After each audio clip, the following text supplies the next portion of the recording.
कीर्तन के, भजन के, आपके ध्यान की उसको जरूरत नहीं है। आपको यदि जरूरत हो फिर आप उसका प्रयोग कर सकते हैं। इसलिए भगवान ने करुणा करके आपको मनुष्य शरीर दिया। गीता के 5वें अध्याय में भगवान ने एक बात कही, सुहृदम सर्वभूतानां ज्ञात्वा माम शांति मृच्छत। मैं संपूर्ण प्राणियों का सुहृद हूँ, ऐसा जो जानता है उसी को शांति मिलती है। सुहृद किसे कहते हैं जानते हो? जो बिना कुछ चाहे आपका सदैव हित ही करता हो, बिना कुछ चाहे। संसार में माता पिता स्वार्थ रतेव, संसार में माता पिता हैं, ये बच्चे की बिना चाह से सेवा तो करते हैं, लेकिन जैसे जैसे बच्चा बड़ा होने लगता है वैसे वैसे उनका स्वार्थ भी निकलने लगता है कि बच्चा मेरी बात माने, मेरी रुचि के अनुसार चले, मेरा ये कर दे, मेरा वो कर दे, और कुछ न करे तो मेरी इज्जत का ध्यान रखे। अनेक प्रकार की डिमांड लगी रहती। तो माता पिता स्वार्थ रतेव, वहां भी स्वार्थ है, लेकिन परमात्मा के यहाँ कोई स्वार्थ नहीं है। वह अकारण कृपा सिंधु है, अकारण दया सिंधु है, वह परम सुहृद है। सुहृद माने बिना कुछ चाहे आपका हित करने वाला। सुहृदम सर्वभूतानां ज्ञात्वा माम शांत मृक्षत, ऐसा भगवान ने। तो मेरे कहने का प्राय केवल इतना है, ये मनुष्य शरीर आपके जीवन का लक्ष्य नहीं है। ये लक्ष्य तक पहुंचने के लिए परमात्मा के द्वारा दिया गया उत्तमतम साधन है। अब इस साधन का आप सदुपयोग करते हैं व दुरुपयोग, ये आपके ऊपर निर्भर करता है। यदि आप इसका सदुपयोग करते हैं तो आप आनंद के भागी होंगे, यदि दुरुपयोग करते हैं तो दुख और संताप के भागी होंगे। ये आपके ऊपर निर्भर करना है, आपको चयन करना है, आपको अपना रास्ता निश्चित करना है। भगवान इसमें कुछ नहीं करेगा। भगवान आपको फ्रीडम दिया है, स्वतंत्रता दिया है। आपको भगवान ने मनुष्य बना करके बुद्धि दे दी। आप चाहे अपने पेट में साग डालें, चाहे मांस डालें, ये आपके ऊपर निर्भर करता है। भूख लगेगी, भूख तो सबको लगेगी। अब भूख की पूर्ति आप कैसे करते हैं ये आपके ऊपर निर्भर करता है। भगवान इसके लिए कोई डायरेक्शन नहीं देने वाला। आप कौन सी भाषा बोलते हैं ये भगवान नहीं निश्चित करेगा, ये आपके ऊपर निर्भर करता है। आप एक भाषा बोल सकते हैं, आप अनेक भाषा बोल सकते हैं, और आप यदि चाहें तो मौन रह सकते हैं। बहुत से ऐसे महापुरुष हैं जो सारे जीवन मौन रहे, बोले नहीं। तो आपके ऊपर निर्भर करता है। पशु यदि चाहे तो ऐसा नहीं कर सकता, कि कर सकता है? पशु अंग्रेजी बोल सकता है क्या? या हिंदी बोलेगा, वो संस्कृत बोलेगा? कुछ नहीं। पशु पराधीन है, उसको जो भाषा मिली वही बोलेगा। तो आप अपनी भाषा चयन करने में, अपना भोजन चयन करने में, अपने भोग की व्यवस्था करने में स्वतंत्र है। आपके ऊपर निर्भर करता है कि आप अपने जीवन को किस दिशा में ले जाना चाहते हैं। हाँ, इतना जरूर है कि परमात्मा ने सृष्टि के साथ ही, जब सृष्टि आविर्भूत हुई, मनुष्य का आविर्भाव हुआ, तो पश्चिम के लोग तो ये बताते हैं कि जब पहला मनुष्य सृष्टि में आया तो वो असभ्य था, अज्ञानी था, मूर्ख था, उसको कुछ पता नहीं था। धीरे धीरे रह करके वो सीखा, ज्ञान वृद्धि को प्राप्त हुआ और अभी बढ़ता जा रहा है। लेकिन भारतीय दर्शन ऐसा नहीं मानता। भारतीय दर्शन कहता है कि यदि मनुष्य स्वभाव से, जन्म से अज्ञानी हो तो कभी ज्ञानी बन ही नहीं सकता। यदि उसकी कोई भाषा नहीं हो तो कोई भाषा बोल ही नहीं सकता। इसलिए मनुष्य जो सीखता है, समझता है, जानता है, वो अपने पूर्व के लोगों का अनुकरण करके सीखता है। इसलिए सर्वप्रथम जो व्यक्ति संसार में आया वो अज्ञानी नहीं था, वो भाषाहीन नहीं था, बोधहीन नहीं था, विवेकहीन नहीं था। क्या तो फिर कहा, यो ब्रह्मांडम विदधाति पूर्वम यो वै वेदांश प्रणोति तस्मै। क्या जिस परमात्मा ने सर्वप्रथम उस पुरुष को प्रकट किया उस परमात्मा ने उसे पूर्ण रूप से ज्ञान से भर दिया। ऋषिम प्रसूतम कपिलम तमग्रे ज्ञानम विभर्ति जाए मानम च पश्य, उसने ज्ञान से उसे भर दिया। वो पूर्ण प्रज्ञ था, पूर्ण ज्ञानी था, पूर्ण बोधयुक्त था, और उसके ज्ञान के प्रकाश में ही वेद का आविर्भाव हुआ। इसलिए दुनिया में सबसे प्राचीनतम जीवन की विधा को मानव मात्र के लिए व्यवस्थित करने की दिशा वेद ने दी है। आज दुनिया में जहां भी कहीं संस्कृति है, सभ्यता है, मानवता है, मानवता में कोई संस्कार है, तो उसका मूल आधार वेद है। दुनिया के इतिहास को पढ़िए, जो आग्रह रहित इतिहास लिखने वाले हैं उनको पढ़िए, आप वर्ल्ड की हिस्ट्री को पढ़िए, आपको उससे पता चलेगा कि दुनिया के मनुष्यों को जो कहीं से जीवन जीने की विधा मिली है, उसका मूल स्रोत वेद रहा है। वेद से ही उनको ज्ञान मिला है, वेद से ही उनको विज्ञान मिला है, वेद से ही उनको जीवन की दिशा प्राप्त हुई है। आप लोग जानते हैं, ये पश्चिम जगत की संस्कृति का मूल स्रोत कहां से चला है? जो कुछ यूरोप में संस्कृति फैली है, उसका मूल स्रोत देखेंगे तो आपको मिलेगा रोम और यूनान। यूनान से पहले यूनानी संस्कृति का मूल स्रोत क्या रहा है? चार्डिया, मेसोपोटामिया, बेबीलोनिया, ये देश रहे। और इनके पहले इन सब की संस्कृति कहां से आई? आप पढ़िए वर्ल्ड की एंशिएंट हिस्ट्री, आपको पता चलेगा कि इन सबके संस्कार, सबकी संस्कृति जो है वो सुमेरिया से आई है। सुमेरिया इन सारे पश्चिम की संस्कृतियों का मूल स्रोत है। और सुमेरिया की संस्कृति कहाँ की थी? कौन सी संस्कृति थी सुमेरियन संस्कृति? आप लोगों को मालूम है? सुमेरिया शब्द ही संस्कृत का है। सुमेरिया शब्द जो है ये संस्कृत का है, और सुमेरु पर्वत भी संस्कृत का है। और आपको ये भी मालूम होना चाहिए कि हम लोग ये जो माला पहनते हैं ना, इसमें जो बीच का एक दाना होता है जिसमें 2 धागे पड़ते हैं, उसको सुमेरु आज भी कहते हैं।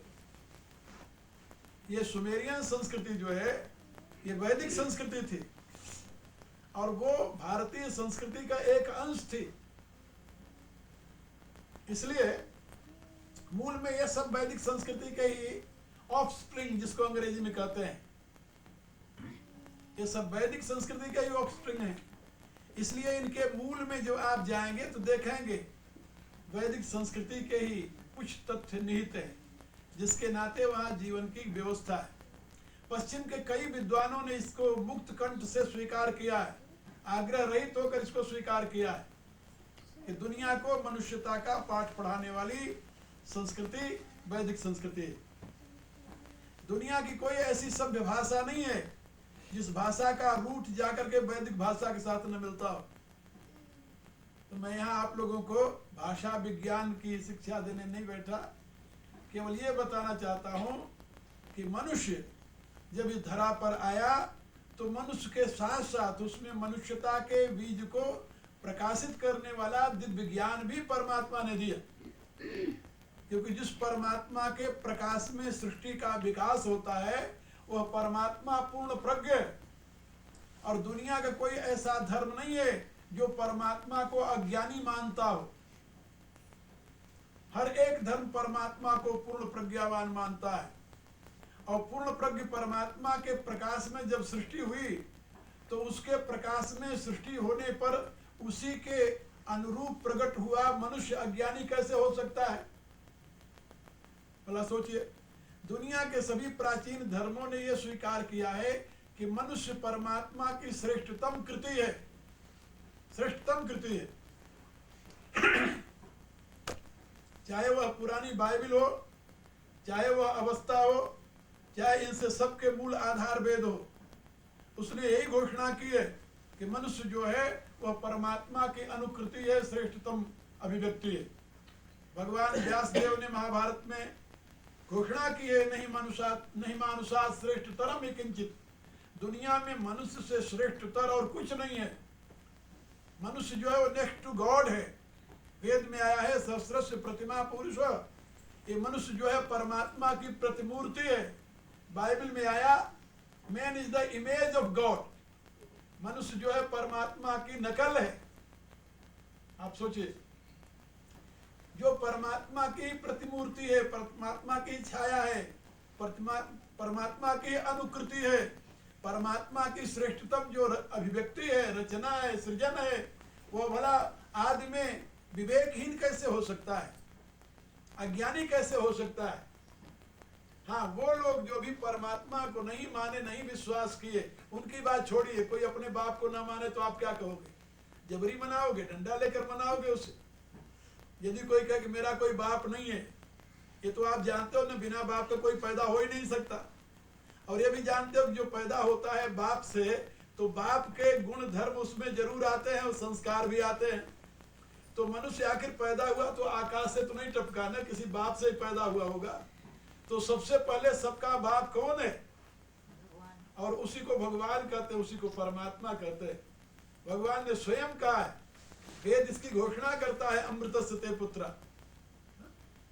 भगवान ने स्वयं कहा गीता में, पिता हमस्य जगतो माता धाता पितामह, जगत का पिता मैं हूं, ये समस्त प्राणी मेरे से पैदा हुए हैं, मैं ही सबका माता हूं, सबकी माता हूं, मैं ही सबका पिता हूं, पितामह भी मैं हूं, क्योंकि मेरे से परे और कोई नहीं है।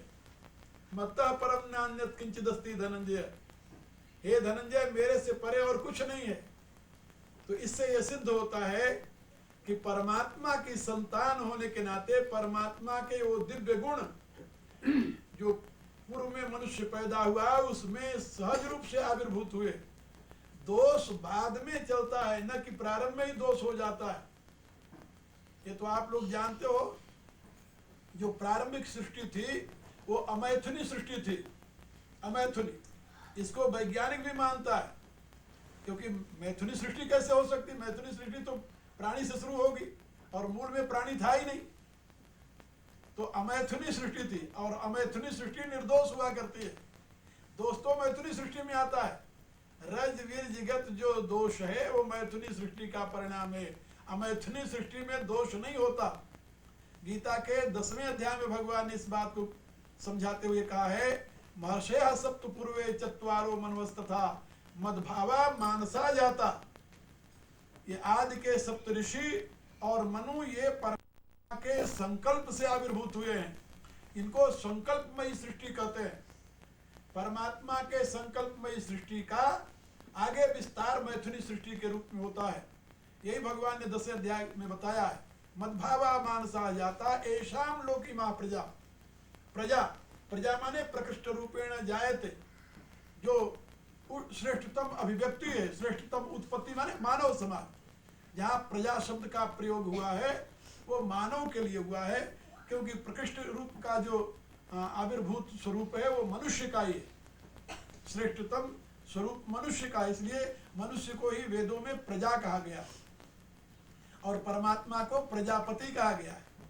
इसलिए मैं आप लोगों से बता रहा था कि सृष्टि के आदि में परमात्मा ने मनुष्य के विकास के लिए, उसके जीवन की व्यवस्था के लिए उसे पूर्ण ज्ञान से भर दिया और वही ज्ञान परंपरागत चला आता रहा है। हाँ, जो लोग उस ज्ञान से वंचित हो गए, कैसे वंचित हो गए भाई? तो मनुष्य स्मृति में इसकी व्याख्या करते हुए मनु भगवान ने कहा कि जो लोग विद्वानों के संसर्ग से अलग हो गए, आज भी बहुत से लोग विद्वानों के संसर्ग में नहीं आते, तो उनको क्या पता है ब्रह्म क्या है, माया क्या है, जीव क्या है, भगवान क्या है, ये सृष्टि क्या है, उनको क्या पता है? जिसने विज्ञान की कोई पुस्तक नहीं पढ़ी कभी, नहीं सुना कभी, उसको क्या पता कि ये जो मिट्टी दिखाई दे रही मिट्टी यथार्थ नहीं है, मिट्टी के पीछे भी कुछ है? उसको क्या पता है? उसको क्या पता है कि मिट्टी जो है या धातु जो है वो धातु मूल में तत्व नहीं है, उसके पीछे भी कुछ है? वो ये नहीं जानता, वो तो धातु को धातु ही जानता है। पहले जब हमारे यहाँ शास्त्रकार बताया करते थे कि लोहे को सोने में, सोने को लोहे में परिणत किया जाता है, किया जा सकता है, तो लोग हंसते थे, कहते थे कि मूर्ख हैं लोग। और अब वैज्ञानिक उसी की व्याख्या करें, लोग कह रहे हैं हाँ ये तो साइंटिफिक तथ्य है। जब कोई बात समझ में आती है तो वो तथ्य बन जाती है, नहीं समझ में आई तो गप बन जाती है। हमारे यहाँ एक संप्रदाय निकला कुछ वर्ष पूर्व, तो जब वो पढ़ता था रामायण में कि भगवान राम लंका से चले और एक दिन में अयोध्या पहुंच गए, तो वो मजाक करता था, मजाक करता था, वाह भाई वाह, इनके यहाँ आकाश में चलने वाले यानी विमान होते थे, ऐसे मजाक करते थे। और जब सब पहले पल हवाई जहाज का दर्शन हुआ, ये तो आप लोग जानते हो ना, हवाई जहाज का दर्शन बड़ा नया है, बहुत पुराना नहीं है, अभी तो 100 वर्ष भी नहीं हुए हैं इसको, बहुत नया है। तो जब हवाई जहाज का पहले पल दर्शन हुआ तो लोगों ने कहा हाँ हाँ, ये तो रामायण में भी लिखा हुआ है कि भगवान राम हवाई जहाज से तो आए थे लंका से अयोध्या में। यानी मूर्खों की ऐसी स्थिति होती है, जो बात उनके समझ में नहीं आई वो गप होती है, जो समझ में आ गई तो यथार्थ होती है। तो मैं आप लोगों को बता रहा था कि यदि ज्ञानी के पास नहीं बैठोगे तो ज्ञान का बोध कैसे होगा। तो जो लोग अपने विषयासक्त होकर के इंद्रियों की पूर्ति के लिए गलत मार्ग पर चल पड़े, ज्ञानियों ने उनका त्याग कर दिया, और जब ज्ञानियों ने उनका त्याग कर दिया तो ज्ञानियों से उपेक्षित होने के नाते उनको ज्ञान का बोध नहीं रहा, और कुछ वर्षों बाद वो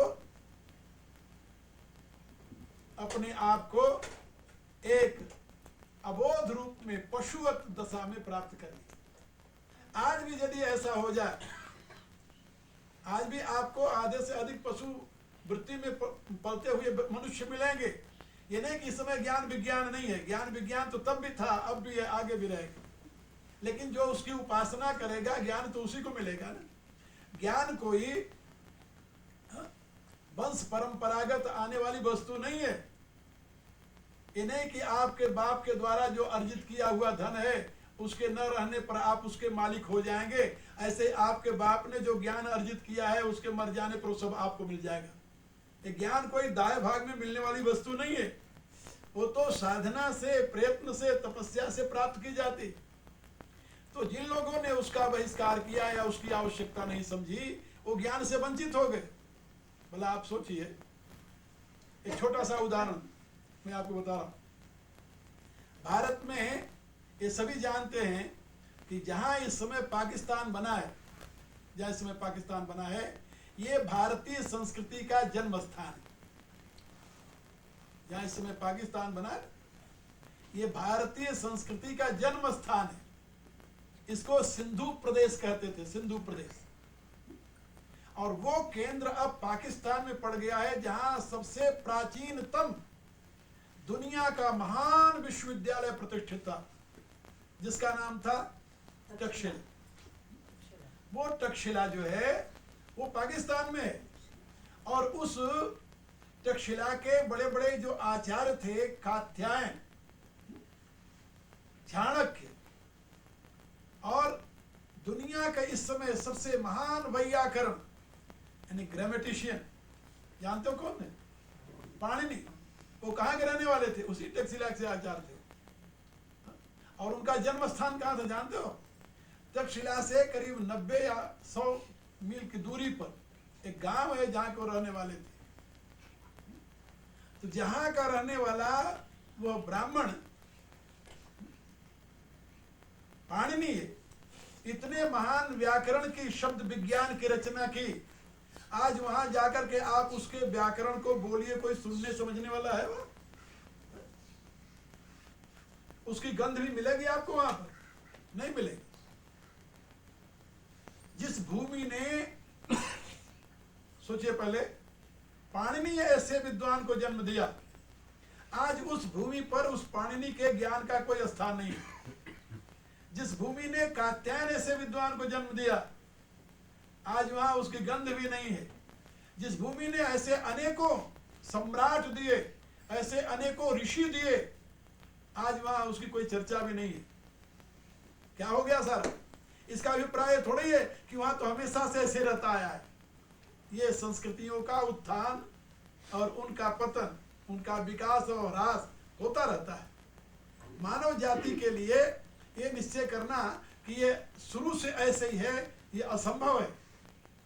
अभी कुछ वर्ष पूर्व मैंने यहाँ अमेरिका में रहते हुए एक पत्रिका में पढ़ा कि 15,000 वर्ष का पुराना पूर्ण विकसित संस्कृति का अवशेष अफ्रीका के एक देश में मिला है। अफ्रीका के एक देश में 15,000 पुरानी पूर्ण विकसित मानवीय संस्कृति का अवशेष मिला है। और वर्तमान के अफ्रीकन को देखकर कोई कह सकता है कि इनके पूर्वज बड़े संस्कृत और बड़े सभ्य रहे होंगे? क्या समझते हैं? और भी देखिए, इतिहास पढ़िए, महाभारत। महाभारत में आपको ये संदेश मिलेगा कि ये जितने मिडिल ईस्ट के देश हैं, मिडिल ईस्ट के, ये सबको कृष्ण के वंशजों ने बसाया है। भगवान कृष्ण के वंशजों ने इन सबको बसाया है। उनके पूर्वजों ने कुछ और कुछ उनके बाद के, उनके पूर्वजों ने भी। ययाति के जो 5 पुत्र थे, उनमें से एक पुत्र को तो राज्य मिला भारत का, जो कि सबसे छोटा था, जिसका नाम था पुरु, जिससे पौरव बने। और 4 जो उनके बड़े लड़के थे, अणु, तुर्वसु, द्रुहु और ये यदु, इन चारों को उन्होंने देश से निकाल दिया, अपने राज्य से निकाल दिया, क्योंकि उन्होंने पिता की आज्ञा का पालन नहीं किया था। इसलिए ययाति ने अपने 4 पुत्रों को निकाला, यदु को, तुर्वसु को, अनु को, द्रुहु को। और इन्होंने जाकर के पश्चिम में अपने राज्य बसाए। यदोस्तु यादवा जाता तुर्वसु यवना स्मृता। महाभारत में स्पष्ट शब्दों में है कि यदु की संतान यादव कहलाई, तुर्वसु की संतान यवन कहलाई, अनु की संतान म्लेच्छ कहलाई। ये सारे जितने हैं, और तुर्वसु की संतान इसकी द्रुहु की तुर्क कहलाई। तो ये तुर्क जो है, तुर्क, म्लेच्छ, यादव और क्या बोलते हैं, यमन, ये चारों एक ही भाइयों की संतानें हैं। इन्होंने जाकर के मिडिल ईस्ट में अपना राज्य स्थापित किया, क्योंकि महाराज ययाति की जो राजधानी थी, महाराज ययाति की राजधानी गांधार थी, सिंधु नदी के उस पार। वहां पर उन्होंने अपने राज्य का विस्तार किया था। और उन्हीं के नाते, क्योंकि ये सब चंद्रवंशी थे, इन्हीं के नाते इंदु की संतान होने के, इंदु वंशी होने के नाते आगे जाकर के ये इंदु का आगे बदल करके हिंदू बन गया। सिंधु से हिंदू नहीं बना है, इंदु से हिंदू बना है। और उन्हीं के नाम पर ये पूरा देश जाना जाने लगा। लेकिन वो ययाति के वंशजों ने जो जाकर के पश्चिम में अपनी राजधानियां बनाई, वो सभी सभ्य थे, सभी वेदज्ञ थे। और आज से कुछ वर्ष पहले तक इतिहास साक्षी इसके लिए कि वहां पर वैदिक धर्म का प्रचार था। लेकिन धीरे धीरे सब भ्रष्ट हो गया। अशुद्ध भाषा बोलने के नाते उनको म्लेच्छ कहा जाने लगा। म्लेच्छ की व्याख्या यही की गई है संस्कृत में। म्लेच्छ किसे कहते हैं? कहा जो अशुद्ध भाषा बोले, शुद्ध भाषा न बोले, उसको म्लेच्छ कहते हैं। तो मेरे कहने का अभिप्राय कि मानवीय जीवन में उत्थान और पतन आता रहता है। ये नहीं कि विद्वान का लड़का विद्वान ही बनेगा। भारत में कभी ब्राह्मण विद्या के केंद्र होते थे, ब्राह्मण स्वयं में विद्या के केंद्र होते थे। वो एक महान पुस्तकालय स्वयं में होते थे। और आज भी भारत में ऐसे ब्राह्मण मिलेंगे आपको जिनको चारों वेद कंठ है, चारों वेद। आप बैठ करके उनसे चारों वेद सुन सकते हो। आज भी ऐसे बहुत से ब्राह्मण, एक दो नहीं, आपको ऐसे सैकड़ों मिलेंगे भारत में। लेकिन आज ऐसे भी मिलेंगे जिन ब्राह्मणों को गायत्री मंत्र भी बोलना नहीं आता, वेद मंत्र तो दूर रहा था। उनकी ये दुर्गति कैसे हो गई? इसलिए अनभ्यास। तो किसी भी मानव जाति के उत्थान और पतन की कहानी इस दृष्टि से नहीं नापी जा सकती कि आज उसकी जो स्थिति है वो पहले की विकसित अवस्था में नहीं था। इसलिए मैं आप लोगों को बता रहा था कि परमात्मा का दिया हुआ ज्ञान, नित्य ज्ञान, वेद का ज्ञान मानव मात्र के लिए था और मानव मात्र उसका अधिकारी था। लेकिन जिन लोगों ने उसकी उपेक्षा की, उससे अपने आप को दूर रखा, वो अज्ञानी बन गए, अज्ञानी बन गए। और धीरे धीरे वो असभ्य बन गए। धीरे धीरे वो असभ्यता के द्वारा पशुता को प्राप्त हो गए और उनकी संज्ञा असुर हो गई, राक्षस हो गई, यातुधान हो गई। अनेकों उनके लिए नाम दिए गए।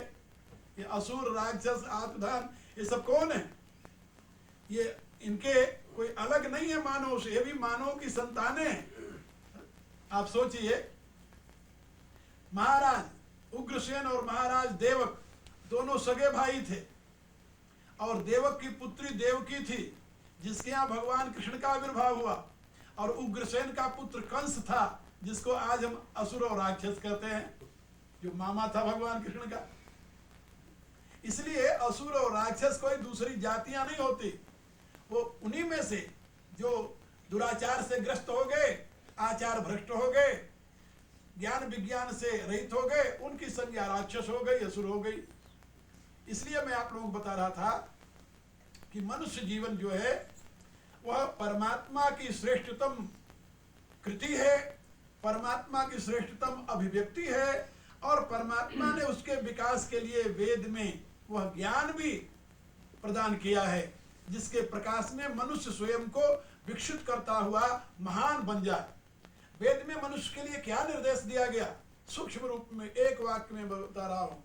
वेद ने कहा यद्देवा अकुर्वन् तत्कर्मण, क्या करना चाहिए मनुष्य को, कहा जैसे देवता लोग करते वैसे तुम भी करो।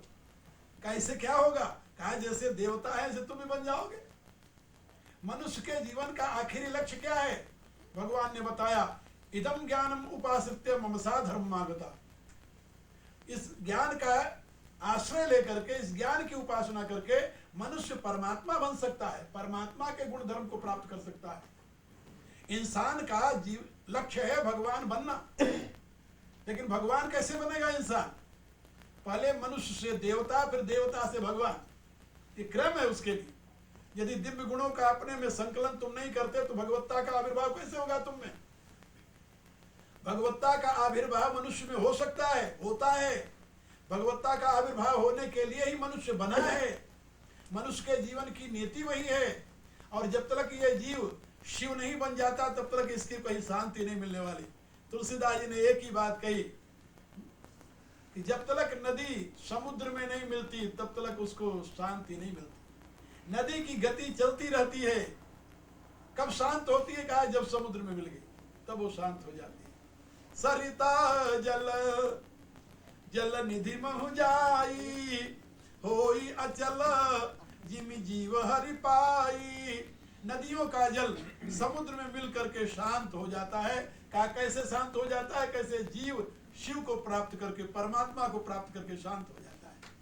कहने का अभिप्राय, आपके जीवन की शांति तो परमात्मा के साथ युक्तता में, एकता में व्यवस्थित है, निहित है। जब तक आप अपने आप को परमात्मा के साथ एक नहीं कर लेते, परमात्मा के दिव्य गुण धर्म स्वभाव आप में अवतरित नहीं हो जाते, तब तक आपको शांति तो नहीं मिलेगी, और दुनिया का वैभव भले मिल जाए, याद रखो। इसलिए जो आपके जीवन का लक्ष्य है, वह लक्ष्य इसी मनुष्य शरीर से प्राप्त करने के लिए संभव है। अन्यथा इसके सिवा कोई दूसरी योनि नहीं है, कोई दूसरा शरीर नहीं है, कोई दूसरा साधन नहीं है जहां से आपको अपने जीवन के लक्ष्य की प्राप्ति हो सके। अब मनुष्य शरीर में परमात्मा के द्वारा दिए गए वैदिक विज्ञान के प्रकाश में यदि आप अपने जीवन की व्यवस्था करते हैं तो आपको वह परमात्मा का दिव्य स्वरूप प्राप्त हो सकता है। कहा वो कैसे कर सकते हैं, कहा उसके लिए दो बातें बताई गई है। दो बातें, एक तो जो अनेक योनियों से चलते हुए मनुष्य तक पहुंचने में आपको पाश्विक संस्कार मिले हैं।